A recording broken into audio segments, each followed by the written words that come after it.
श्री गणेशाय नमः।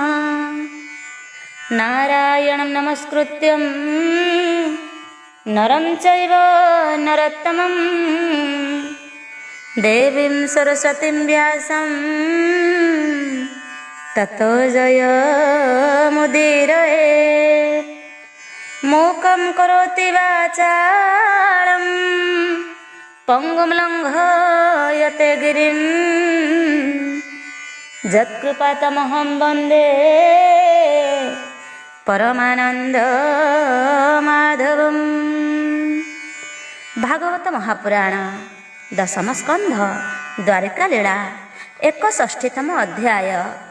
श्रीशुक उवाच आनंदे कृष्ण भाव घेनि कहन्ति शुक महामुनि शुण परीक्ष नरनाथ द्वारकापुर उपगत कुरुनगर दूत वेगे कहिला राम कृष्ण आगे जानन्ति प्रभु देवराय भये अछन्ति पंडुपोए जतुर गृहे पंचभ्रात जननी तुले हेले हत शुणी विकल वासुदेव भुवने जेते कजादव विकले करन्ति रोदन राम गोविंद दुख मन शोक निवारिबेनि भाई रथे बसिले सज होई कुल व्यवहार धर्मे हरि कुरुनगरे विजे करी भीष्म विदुर कृपमूले गांधारी द्रोण शल्य तुले लोक व्यवहारे बेनि भाई कहन्ति मने दुख बही प्रेत उचित क्रिया सारी माया भियाण नर हरि बंधुक मुख चाहि भणी पद्मलोचन हल पाणी देख ए संसार व्यवहार भ्रमन्ति देवासुर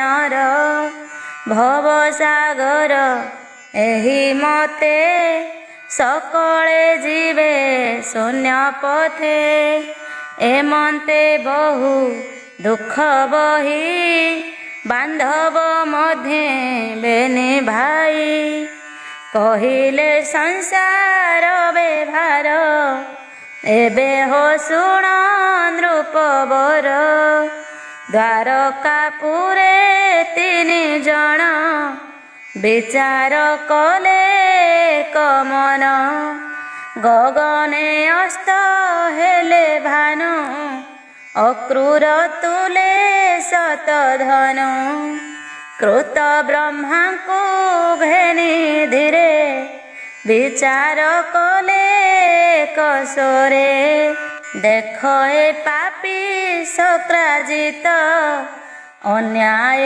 कला विपरीत सत्यभामा को देवा पाई बरिला तत वाक्य देई एबे आम्भंकु निंदा कला कन्या गोविंदे समर्पिला दुष्ट दुर्जय मंद भाव प्रसन्न पथ कुए जीव अमूल्य मणि हाथ ही केमन्ते आंभ करे होई अक्रूर बोले ताहा शुणी जीवन्ते न देव ए मणि एमन्ते बोली विचारिले निज मंदिरे गात्रे गले निज मंदिरे शतधनु कोपे कंपई तार तनु वस्त्र पिंधिला एबे गाड़े ହସ୍ତେ ଘେନିଲା ଯମଦାଢ଼େ ରାତ୍ରେ ମିଳିଲା ତାର ପୁରେ ସକ୍ରାଜିତର ସଜା ଘରେ ଦଇବେ କ୍ଷୀଣ ତା ଜୀବନ ଯାହା ସଞ୍ଚିଲେ ଭଗବାନ ନିକଟେ ଥିଲେ ଯେ କାମିନୀ ସଭଏ କଲେ ଗୋଳ ଧ୍ୱନି ଅନାଥ ପ୍ରାୟ କସେ କରି ତାହାର କରେ ଶସ୍ତ୍ର ଧରି ଚୌର୍ଯ୍ୟପଣେ ସେ ପଶିଲା ଛେଦିଲା ସକ୍ରାଜିତ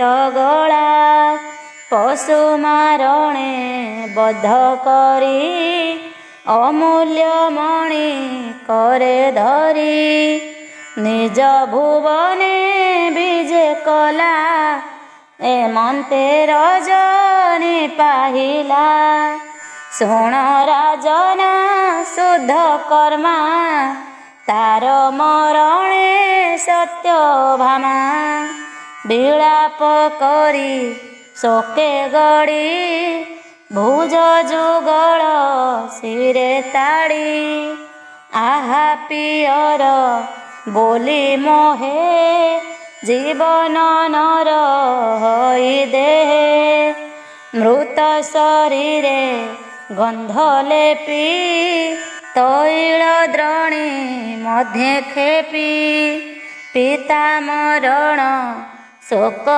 ଅଂଶେ କୋପେ ମିଳିଲେ କୁରୁ ଦେଶେ ପିତା ବିଯୋଗେ ଦୁଃଖ ସହି ଚାଲନ୍ତେ ପଥ ନଦୀ ସହି କୃଷ୍ଣ ଜାଣନ୍ତି ତାହା ଭଲେ ହସ୍ତିନାପୁରେ ରାମ ତୁଲେ ଏମନ୍ତେ ସତ୍ୟ ଭାମା ଯାଇ କହନ୍ତି କୃଷ୍ଣ ମୁଖ ଚାହିଁ ଭୋନାଥ ସତ ଧନୁ ତୋର ବଧିଲା ମୋହର ପିଅର ପଶୁ ମାରଣେ ବଧ କରି ଘରେ ପଶିଲା ଶସ୍ତ୍ର ଧରି ଅନାଥ ମୋହର ଜୀବନ ଏମନ୍ତେ କରି ନରଦନ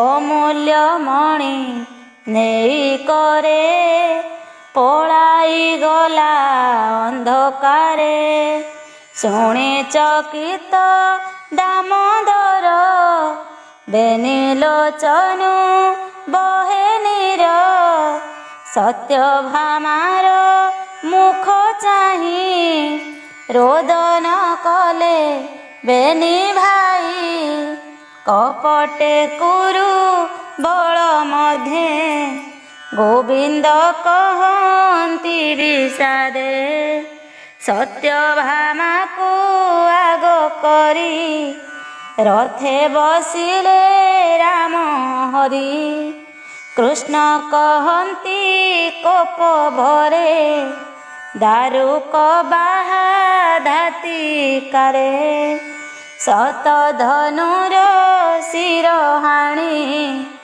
ଆଜ ଆଣିବି ରତ୍ନମଣି ଏମନ୍ତ ଶୁଣ ଓ ରାଜନ ରାମ ଗୋବିନ୍ଦ ଆଗମନ ସଭଏ ସତ ଧନୁ ଶୁଣି करे घेनिला रत्नमणि कृत ब्रह्मार पुरे पशि कहई बचन आश्वासी सक्राजितर मुंड हाणी मुझे आनिली रत्नमणि तोर वचने मति भ्रम न जानी कली एड़े कर्म मोते मारिबे चक्रधर तू एबे पक्ष हुओ मोर ए रूपे कृत ब्रह्मा शुणी सभए बोले साधु वाणी ରାମକୃଷ୍ଣ ଙ୍କୁ ଦ୍ରୋହ କରି କେଅବା ଥିବ ଦେହ ଧରି। ଯାହାର କୋପେ କଂସ ମଲା ସର୍ବ ସମ୍ପଦ ନାଶ ଗଲା। ଶପଥ 10 ଦ୍ୱନ୍ଦ ରଣେ ହାରିଲା ଜରାସନ୍ଧ। ତାର ବୈରୀ ହୋଇ ବଳେ କେଅବା ଥିବ ରବି ତଳେ। ଏମନ୍ତ ଶୁଣି ତା ବଚନ ମିଳିଲା ଅକ୍ରୂର ଭୁବନ। ପଡ଼ିଲା ତାର ପାଦ ତଳେ ବୋଲଇ ଜୀବନ ବିକଳେ। ମୋତେ କୋପିଲେ ଚକ୍ରଧର ମୁଁ ଏବେ ଶରଣ ତୋହର। ତୋହର ବୋଲେ କଲି ଏହା ଅକ୍ରୂର ହୁଅ ମୋତେ ସାହା। ଶୁଣିଣ ବୋଲଇ ଅକ୍ରୂର ନ ଜାଣୁ ଗତି ଗୋବିନ୍ଦର। ସେ ରାମକୃଷ୍ଣର ଚରଣ ପଶଜା ତାହାର ଶରଣ। ସେ ହରି ମାୟା ଲୀଳା କରି ସୃଜଇ ପାଳଇ ସଂଘାରି। ତାହାର ମହିମାକୁ କହି କେ ଅଛି ନର ଦେହ ବହି। ଜାଣୁ ବା ବାଳକ ବୟସେ କି ନ କଳା ନନ୍ଦ ଦେଶେ। ଇନ୍ଦ୍ରର ତୁଲେ ବାଦ କଲା ହସ୍ତରେ ପର୍ବତ ଧଇଲା। ବାଳକ ହସ୍ତେ ଛତ୍ର ଜେହ୍ନେ ଦେଖି ଚକିତ ସର୍ବଜନେ। ଯେ କୃଷ୍ଣ ଜଗତ କାରଣ ଅଦ୍ଭୁତ କରେ ସର୍ବଗୁଣ। ଅନନ୍ତ ଜୀବ କୂଟ କରି ଯେ ଆତ୍ମା ବିଶ୍ୱରୂପ ଧରି। ତାହାଙ୍କୁ ମୋର ନମସ୍କାର ଏମନ୍ତ କହିଲେ ଅକ୍ରୂର। ଶୁଣି ତା ସତ ଧନୁ ଭୟେ ବୋଲଇ ପଡ଼ି ବେନି ପାଏ। ଏ ମଣି ଥାଉ ତୋର ତହିଁ ମୋର ଜୀବନ ଆଉ କାହିଁ। ନିଶ୍ଚେ ମାରିବେ ଚକ୍ରଧର ଅର୍ଜିଲା କର୍ମ ଏ ମୋହର। ମଣି ଅକ୍ରୂର କରେ ଦେଇ ଅଶ୍ୱଶାଳରେ ମିଳେ ଯାଇ। ଯେ ଅଶ୍ୱଗମେ ପାଦ ବଳେ ଶତ ଯୋଜନ ଅବହେଳେ। ଅଶ୍ୱ ଉପରେ ବସି ଧାଇଁ ଉତ୍ତର ଦିଗେ ସେ ପଳାଇ। ଏମନ୍ତେ ଶୁଣ ନୃପମଣି ରାମ ଗୋବିନ୍ଦ ତାହା ଶୁଣି। ଦାରୁକ ବେଗେ ରଥ ବାହି ପଥେ ଧାଇଁଲେ ବେନି ଭାଇ। ଶେଷତ ଧନୁ ଗୁରୁଦ୍ରୋହୀ ଅଧର୍ମ ଧର୍ମ ନ ଜାଣଇ। ଅଶ୍ୱଗମନ୍ତେ ମହାବଳୀ ମିଥିଳା ଉପବନେ ମିଳି। ଅଶ୍ୱ ପଡ଼ିଲା ମୁହଁ ମାଡ଼ି ଦେହୁ ପରାଣ ଗଲା ଛାଡ଼ି। ଅଶ୍ୱ ଉପେକ୍ଷୀ ମହାବୀର ପାଦେ ପଳାଇ ଖରତର। ଗୋବିନ୍ଦ ଦେଖି ତା ବଦନ ରଥୁ ଓହ୍ଲାଇଲେ ବହନ। କୋପ ନୟନ ନରହରି ଦକ୍ଷିଣ କରେ ଚକ୍ର ଧରି। ଦେଖି ସେ ଗୋବିନ୍ଦର ମନୁ ଭୟ ରହିଲା ସତ ଧନୁ। କାତରେ କମ୍ପେ ତାର କାଏ ଚକ୍ର ପେଶିଲେ ଦେବରାଏ। କୃଷ୍ଣର ଚକ୍ର ସତେ ଧାର କାଟିଲା ସତ ଧନୁ ଶିର। ଛିଡ଼ି ପଡ଼ିଲା କଣ୍ଠୁ ତଳେ ଗୋବିନ୍ଦ ନିକଟେ ମିଳିଲେ। ତାହାର ବସ୍ତ୍ରେ ମଣି ଖୋଜି ନ ପାଇ କୃଷ୍ଣ ମନେ ହେଜି। ମଣି କାହାର ହସ୍ତେ ଥୋଇ ଡରେ ଅଇଲା ପଳାଇ। ଏମନ୍ତ ମନେ ବିଚାରିଲେ ରାମଙ୍କ ନିକଟେ ମିଳିଲେ। ବୋଲନ୍ତି ପ୍ରଭୁ ଗୋପୀନାଥ ହେ ପ୍ରଭୁ ଶୁଣ ବିପରୀତ। ମୁଁ ଯେ ମାଇଲି ସତ ଧନୁ ଯେଣୁ କରାଇଲା ଏ ମନ୍ୟୁ। ମଣି ଏହାର ଦେହେ ନାହିଁ କହିଲେ ରାମ ମୁଖ ଚାହିଁ। ଶୁଣି ବୋଲନ୍ତି ହଳଧର କୋମଳ ବଚନ ମଧୁର। ଏ ମଣି ଅଛି ତୋ ଭୁବନେ ସନ୍ଦେହ ନ କର ତୁ ମନେ। କାହାର ହସ୍ତେ ଅଛି ଥୋଇ ଭୟ ଅଇଲା ତା ପଳାଇ। ମଣି ଉଦ୍ଦେଶ୍ୟ ଯାଅ ଘର ମୁଁ ଯିବି ଜନ କରପୁର। ପ୍ରିୟ ସୁହୃଦ ସେ ମୋର ଦେଖିବି ତାହାର ବ୍ୟବହାର। ଏମନ୍ତ କହି ହଳଧାରୀ ଜନକପୁରେ ବିଜେ କରି। ରାମ ଆଗମ ଦେଖି ରାଜା ସମ୍ଭ୍ରମେ କଲା ପାଦ ପୂଜା। ଜନକ ପୂଜିଲା ଚରଣ ସନ୍ତୋଷେ ରେବତୀ ରମଣ। କେତେ ଦିନ ତହିଁ ରହି ଜନକ ପ୍ରିୟ ଭାବ ବହି। ହସ୍ତିନାପୁରେ ଦୁର୍ଯ୍ୟୋଧନ ଶୁଣିଲା ରାମ ଆଗମନ। ମନ ଆନନ୍ଦେ ଅନ୍ଧସୁତ ମିଥିଳାପୁରେ ଉପଗତ। ମିଳିଲା ହଳଧର ପାଶେ ଅନେକ ଭକତି ବିଶ୍ୱାସେ। ଗଦା ସଂଗ୍ରାମେ ଘୋର ଦୀକ୍ଷା ରାମର ତହୁଁ କଲା ଶିକ୍ଷା।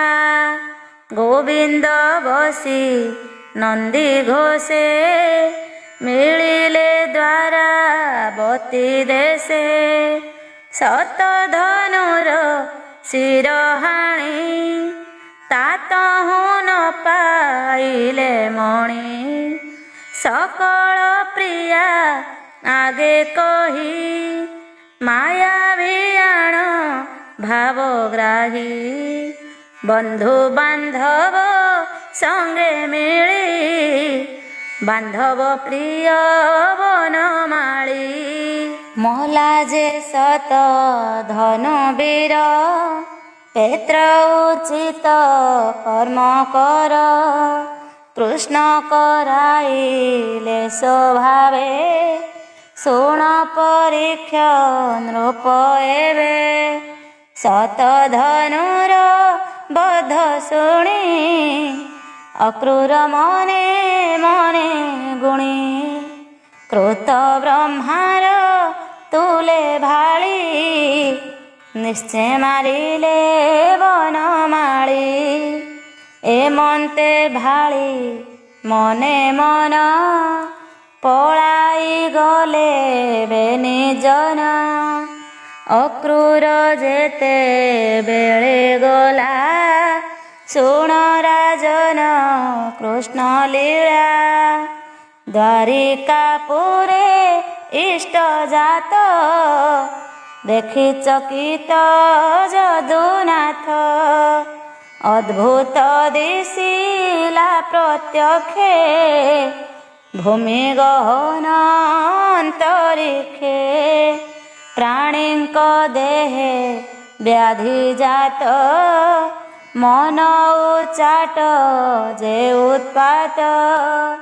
ରୁଧିର ବୃଷ୍ଟି ଦଶ ଦିଶେ ଭୂମିକମ୍ପଇ ଭୟ ତ୍ରାସେ।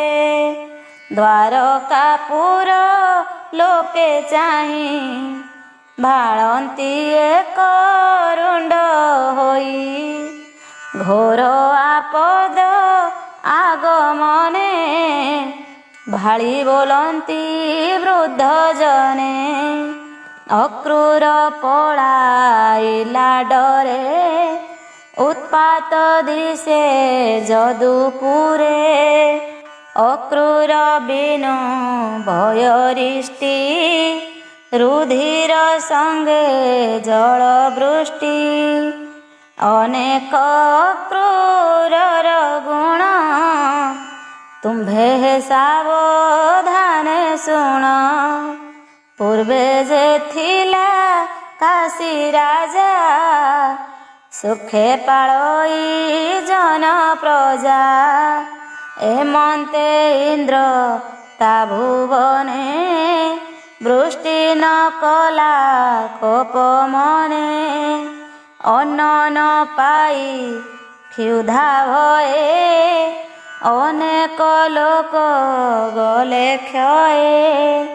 ଭଏ ପଳାଇ କାଶୀ ରାଜା ସଙ୍ଗତେ ଘେନି ଜନ ପ୍ରଜା। ବିଚାର କଲେ ଏକ ଭାବ ସଫଳ ନାମେ ସେ ଯାଦବ। ପୂର୍ବେ ଅନେକ ତପ କଲା ଇନ୍ଦ୍ର ତାହାକୁ ବର ଦେଲା।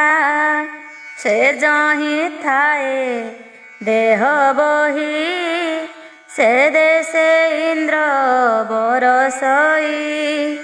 ଏମନ୍ତ ବିଚାରିଲେ ବସି ସଫଳ ଆଣିଲେ ବିଶ୍ୱାସୀ।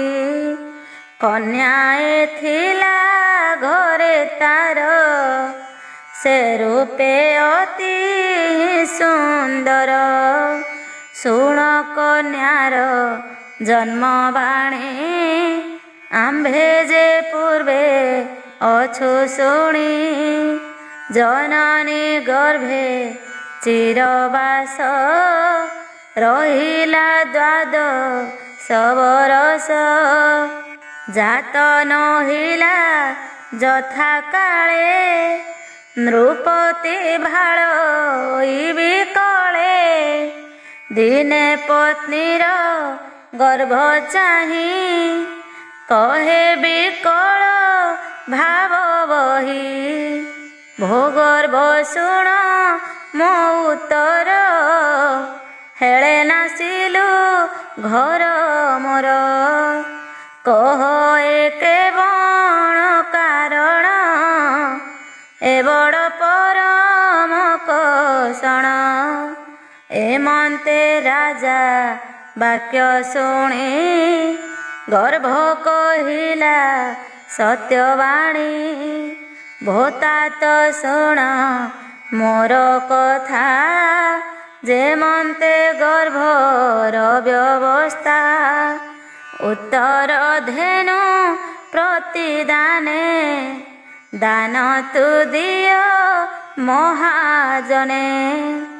ଅଦ୍ଭୁତ ଦ୍ୱାଦଶ ବରଷେ ଜନମ ହୋଇ ବିଶ୍ୱାସେ। ତକ୍ଷଣେ ଗର୍ଭ ରବଚନ ନୃପତି ଶୁଣି ତୋଷ ମନ, ତକ୍ଷଣେ ଗର୍ଭର ବଚନ। ନୃପତି ଶୁଣି ତୋଷ ମନ, ନିରତେ କଲା ସେହି ମତ। ଦେଲା ସେ ଧେନୁ ସତ ସତ, ଏମନ୍ତେ କନ୍ୟା ଜାତ ହୋଇ। କାଶୀ ନଗରେ ଥିଲା ରହି, ସେ କନ୍ୟା ସଫଳରେ ବରି। ବିବାହ ଦେଲା ଦଣ୍ଡଧାରୀ, ତାହାର ଦେଶେ ସୁଖ ନାଶ।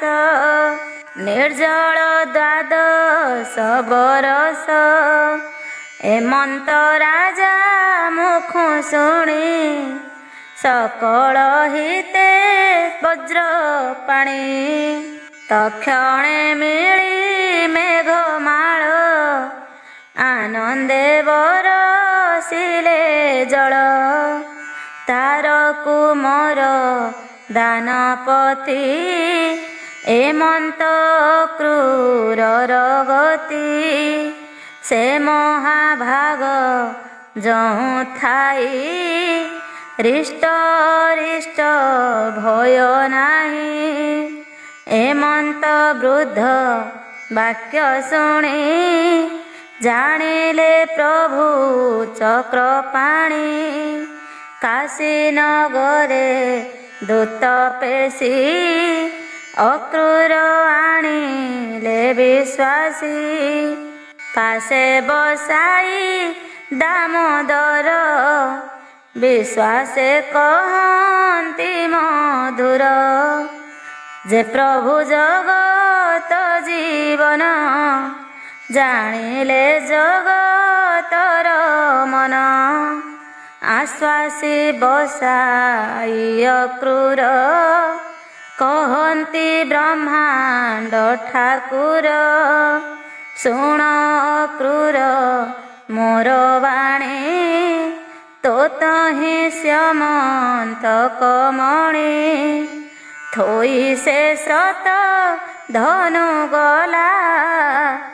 ଦଇବେ ପ୍ରାଣ ସେ ହାରିଲା, ସେ ମଣି ସଙ୍କଟ ଧାରି। ବିବାହ ହେଲିବେନି ନାରୀ, ଉଚିତେ ମଣି ସେ ମୋହର।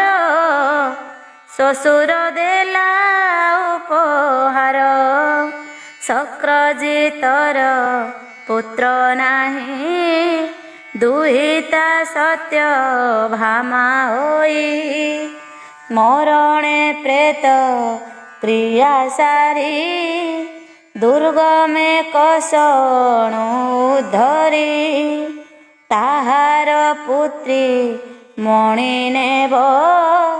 ଏମନ୍ତ ଶାସ୍ତ୍ରରଟି ଭାବ, ଶକ୍ରାଜିତର ତପ ଫଳେ।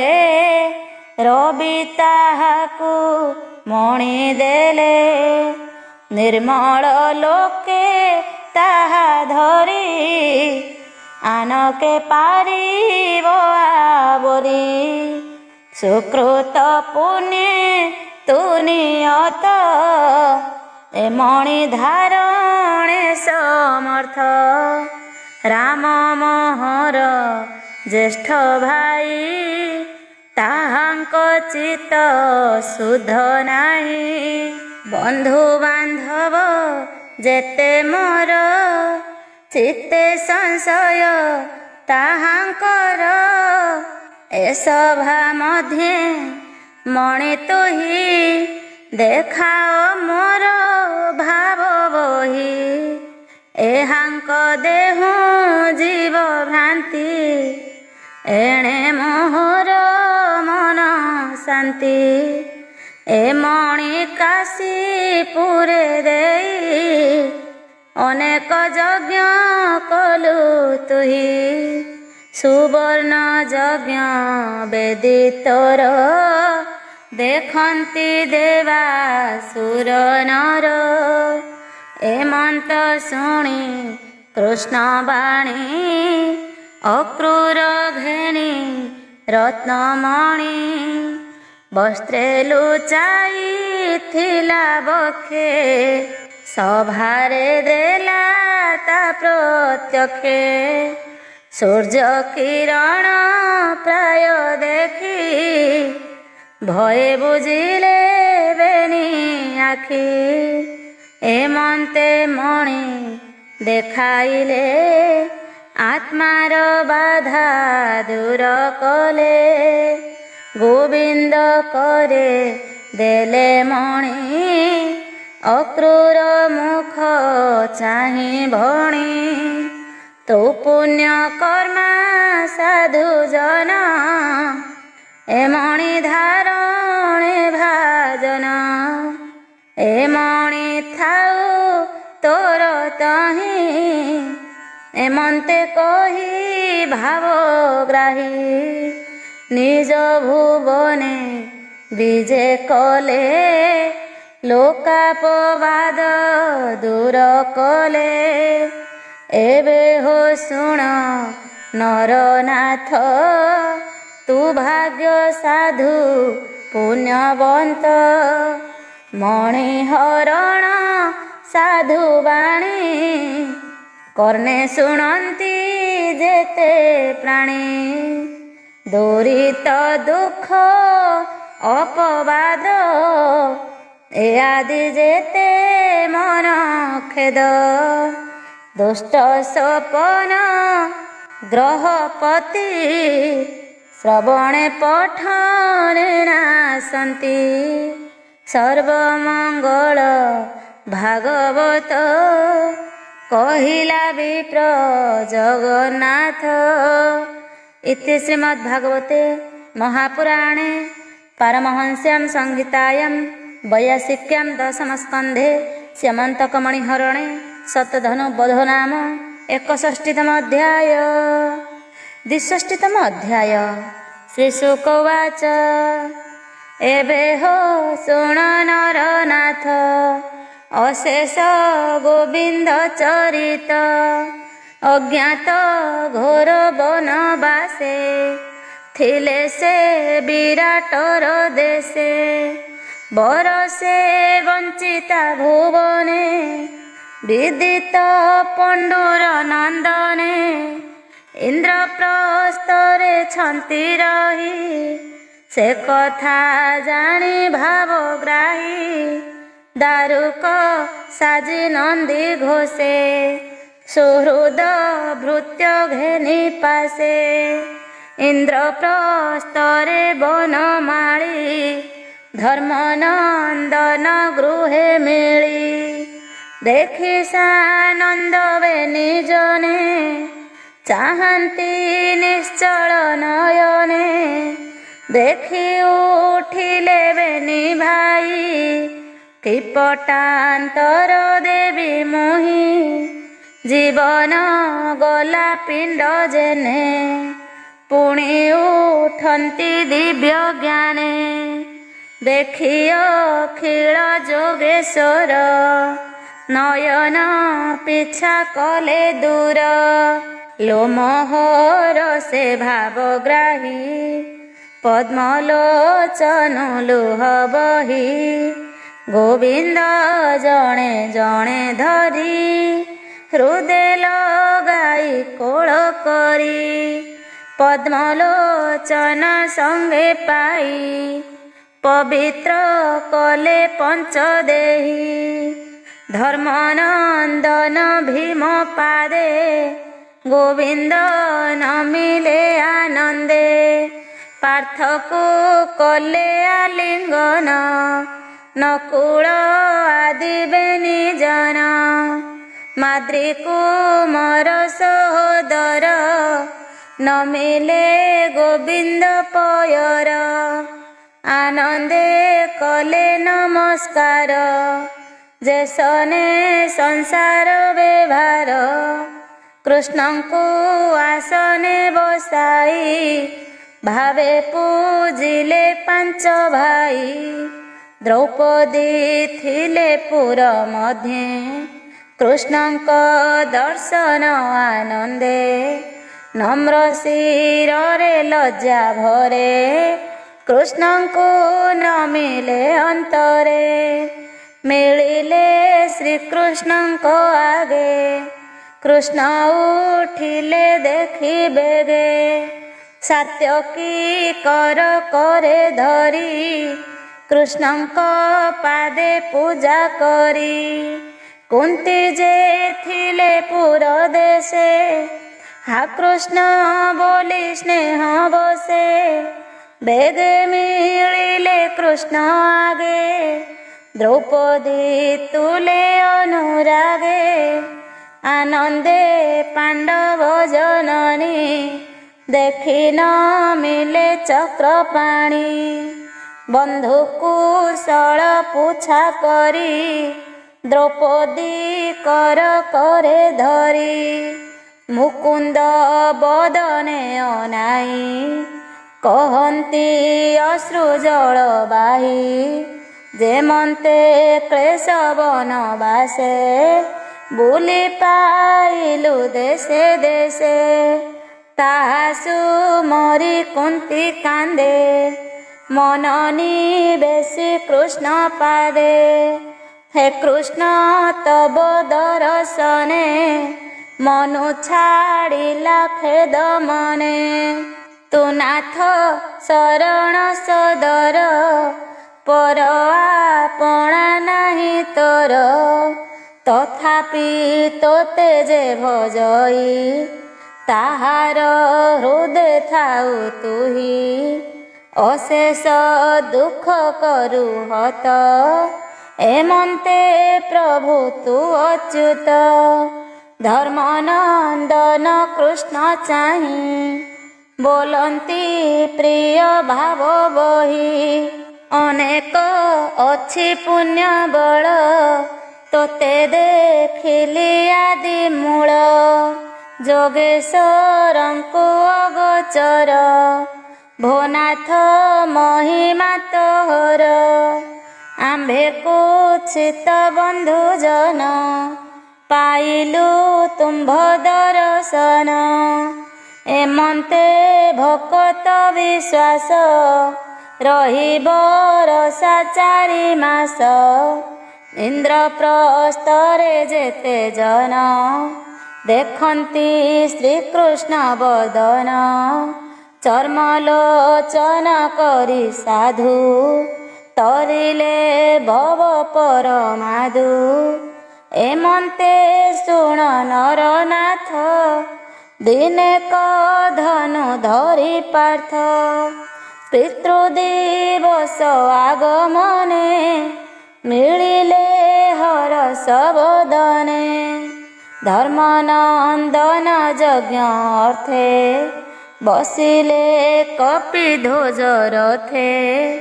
ଦାରୁକ ଘେନି ନନ୍ଦୀ ଘୋଷେ ଗୋବିନ୍ଦ ବସିଲେ ହରସେ। ଅର୍ଜୁନ କରେ ଧନୁ ଘେନି କନ୍ଧେ ଶୋଭିତ ତୃଣ ବେନି। ଗହନ ବନେ ନରହରି ଅନେକ ମୃଗ ବଧ କରି। ଅର୍ଜୁନ ହସ୍ତେ ତୀକ୍ଷ୍ଣ ବାଣ ଦିଗ ଆବୋରି ନାରାୟଣ।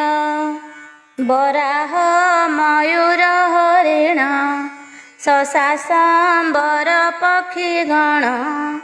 ନାନା ପ୍ରକାରେ ଖଗ ମୃଗ ପିତୃଯଜ୍ଞକୁ ଯେତେ ଯୋଗ୍ୟ।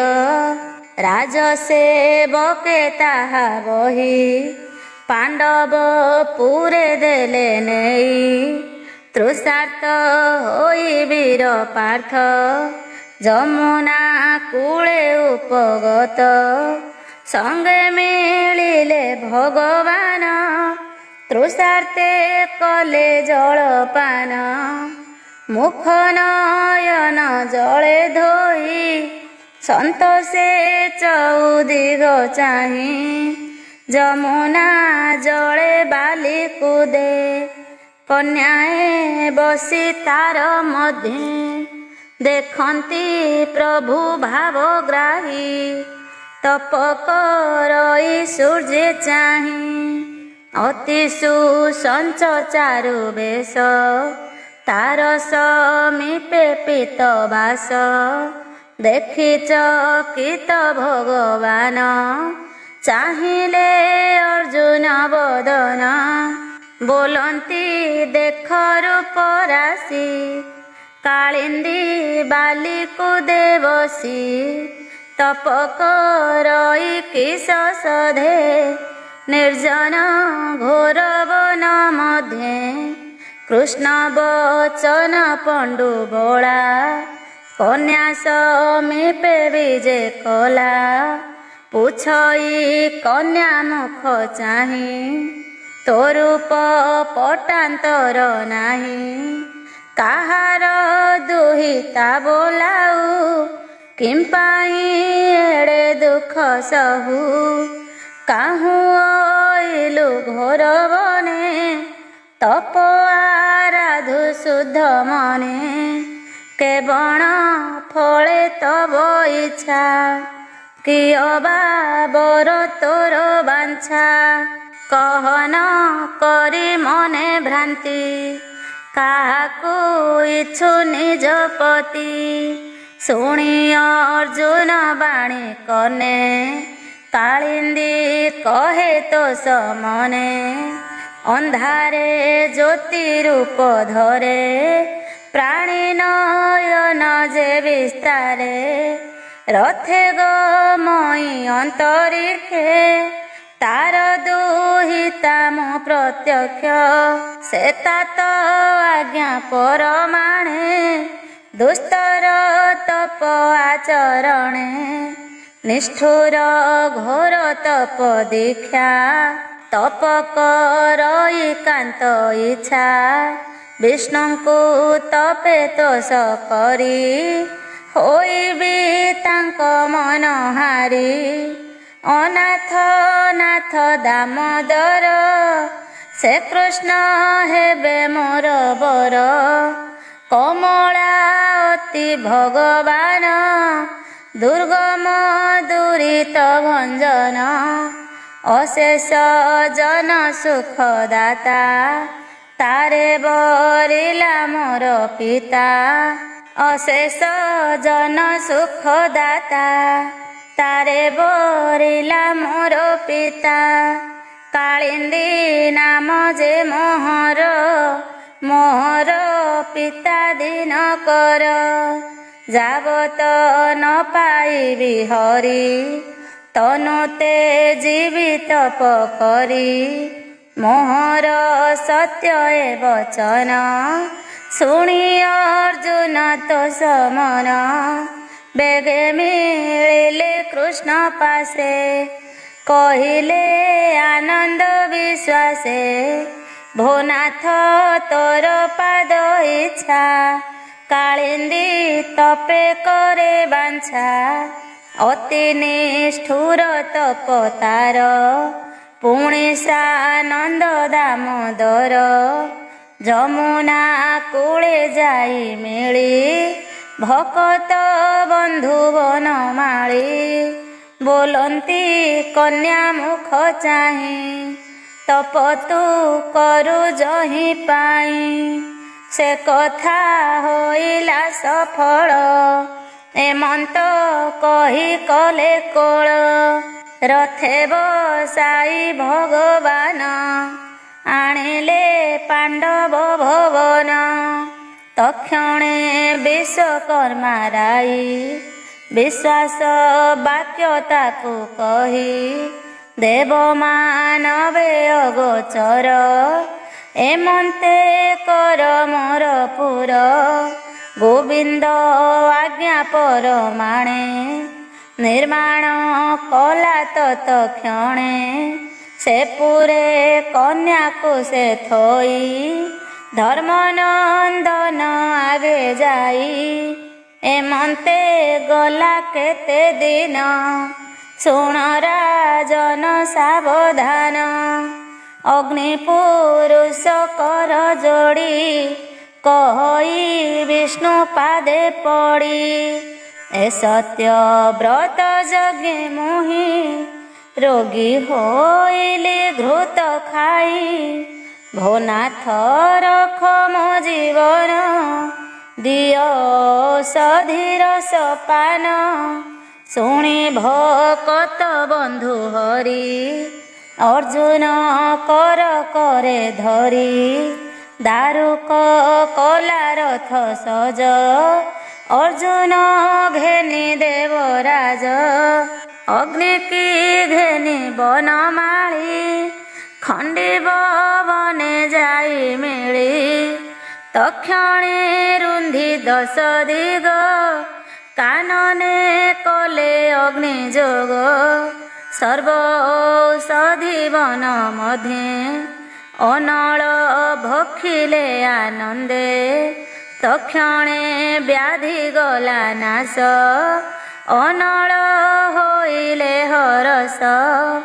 ଅଗ୍ନି ଶରୀରୁ ବ୍ୟାଧି ଗଲା, ଧନୁଏ ଅର୍ଜୁନକୁ ଦେଲା, ଶ୍ଵେତ କୁଞ୍ଜର ଶ୍ଵେତ ରଥେ, ଅଭେଦ କବଚ ସହିତେ। ଶୁଣ ହେ ଗୋବିନ୍ଦର ଲୀଳା, ମୟ ଦାନବ ବନେ ଥିଲା, ଅଗ୍ନି ଦହନ କାଳେ ବନେ, ଥିଲା ସେ ଅର୍ଜୁନ ଶରଣେ। ଜୀବନ ପାଇ ତୋଷ ହୋଇ, ମୟ ଯେ ସଭାଏ ଭିଆଇ, ଅକ୍ଷୟ ତୁଣିବେନି ନେଲା, ସନ୍ତୋଷେ ଅର୍ଜୁନକୁ ଦେଲା। ତହୁଁ ରାଜସି ଯଜ୍ଞ କାଳେ, ଅନ୍ଧନନ୍ଦନ ରାଜ ମେଳେ, ବସିବା କାଳେ ହତ ଜ୍ଞାନ, ହୋଇଲା ସ୍ଥଳେ ଜଳ ଭ୍ରମ। ଶେଷ ଭାଘେନି ବନମାଳି, ଇନ୍ଦ୍ରପ୍ରସ୍ଥରେ ଯାଇ ମିଳି, ଧର୍ମନନ୍ଦନ ମୁଖ ଚାହିଁ, କହନ୍ତି ପ୍ରିୟ ଭାବ ବହି, ମେଲାଣି ଦିଅ ଯିବୁ ଘର, ତୁମ୍ଭେ ତ ଜୀବନ ମୋହର। ଏମନ୍ତେ ପ୍ରଭୁ ଭଗବାନ, ସଙ୍ଗେ ଘେନାଇ ନିଜ ଜନ, ଦ୍ୱାରକାପୁରେ ଗଲେ ହରି, ଏବେ ହୋ ଶୁଣ ଦଣ୍ଡଧାରୀ। ଉତ୍ତରାୟଣ ପୁଣ୍ୟ କାଳେ, ଶୁଭ ନକ୍ଷତ୍ର ଲଗ୍ନ ବେଳେ, ମଙ୍ଗଳ ଶୁଭ ଲଗ୍ନ ବେଳେ, କାଳିନ୍ଦୀ କନ୍ୟା ବିଭା ହେଲେ। ଉତ୍ସବ ବର କନ୍ୟା ଦେଖି, ଯାଦବେ ଧନ୍ୟ କଲେ ଆଖି, କାଳିନ୍ଦୀ ବିଭାର ବିଧାନ, ଯେ କରେ ଶ୍ରବଣ କୀର୍ତ୍ତନ। ଦୁରିତ ଦୁଃଖ ଭୟ ନାଶେ, ଅନ୍ତେ ରହନ୍ତି କୃଷ୍ଣ ପାଶେ। ସେ ହରି ପାଦେ ମନ ଦେଇ, ସୁଜନେ ତର ଏହା ଗାଇ, କହି ବିପ୍ର ଜଗନ୍ନାଥ, ହରି ଚରଣେ ଦେଇ ଚିତ୍ତ। इति श्रीमद्भागवते महापुराणे पारमहंस्यां संहितायां वैयासिक्यां दशमस्कन्धे व्याधिखण्डने कालिन्दी कन्या विवाहे नाम 63तमोऽध्याय।